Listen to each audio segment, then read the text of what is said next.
You might have seen the Sony Xperia Z in a previous review, but did you know that it has a smaller twin? It may not have all of the abilities of its bigger brother, but the good news is it is still a great little device to own. Hey, it's Joshua Vergara from Android Authority. What's going on, everybody?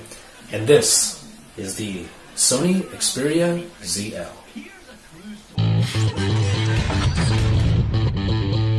For the most part, the Xperia ZL is every bit the same phone as the Xperia Z, just a little smaller and missing a couple of the flagship phone's unique features.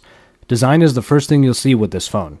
It isn't the completely glass-encased body of the Z, though the front is still in keeping with the rectangular shape with angular corners.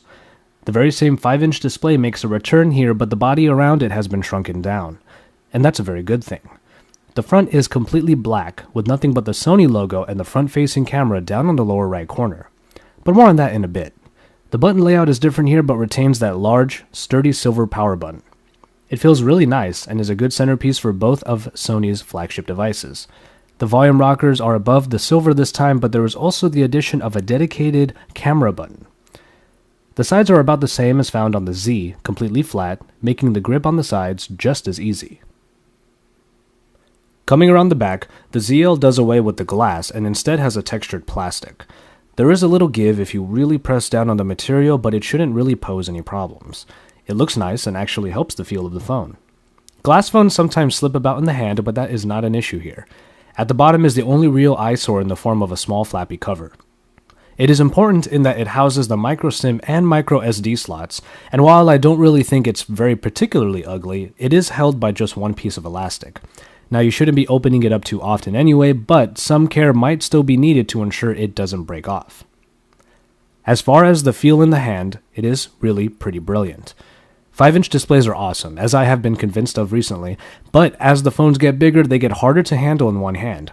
A Note 2 or Optimus G Pro might not be much bigger than the Xperia Z, but it still makes a difference, and honestly, I'm just not used to it. But to take a 5-inch screen and make the body as slim as possible benefits the handling greatly.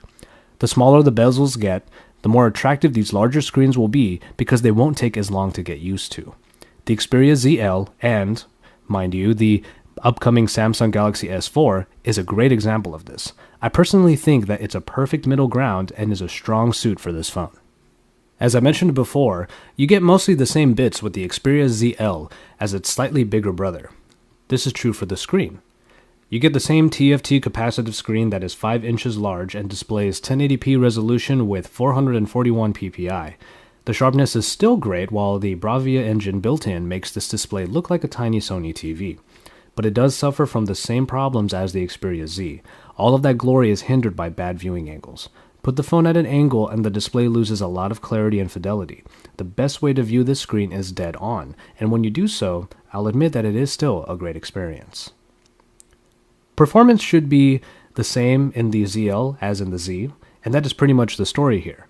The Xperia ZL packs the same 1.5 GHz Snapdragon S4 Pro processor backed by the Adreno 320 GPU and 2 GB of RAM. As far as benchmarks go, the scores are quite literally the same, with the ZL also scoring just over 20,000 in Antutu benchmark like the Z did. The performance is great as a result, even if this processor package is getting on a little bit.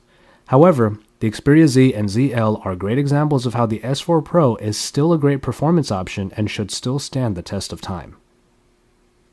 As was the case with the Xperia Z, there are a few different versions available that are capable of LTE and then some that are only for HSDPA networks.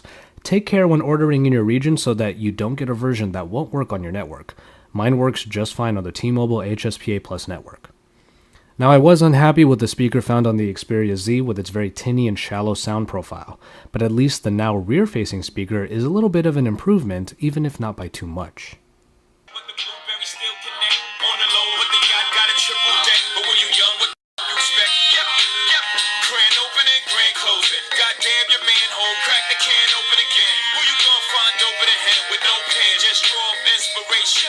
Battery life does have a small difference in the ZL, in that it has a 2370 mAh unit inside, 40 mAh over that found in the Xperia Z. Don't get your hopes up though, that minimal increase doesn't seem to really increase the general lifespan. Looping a video gave Me the same 5.5 hours, and if the reports on the Xperia Z are any indication, this phone will have a good amount of talk time otherwise and a lot of standby time. So it is still the same kind of mixed bag that the battery in the Z was. There are power savings options like stamina mode, which turns off mobile data when the screen is off, so that can all help you extend your time. The Xperia UI is a melting pot of design elements and functionality, but I think it works very well. Sony included the slightly outdated Jelly Bean 4.1.2, but opted for design elements that look a lot like Ice Cream Sandwich. It is simple but elegant, and doesn't sacrifice features like Google Now and Sony's own Walkman application, which is a neat music player. Lastly, there are the small apps that overlay a small application over what you're doing for further multitasking. The Xperia UI impressed by being easy on the eyes but is still very usable. And finally, there are the cameras. So, that 2-megapixel front-facing camera on the lower right corner might seem a little weird, but apparently there is a reason for it.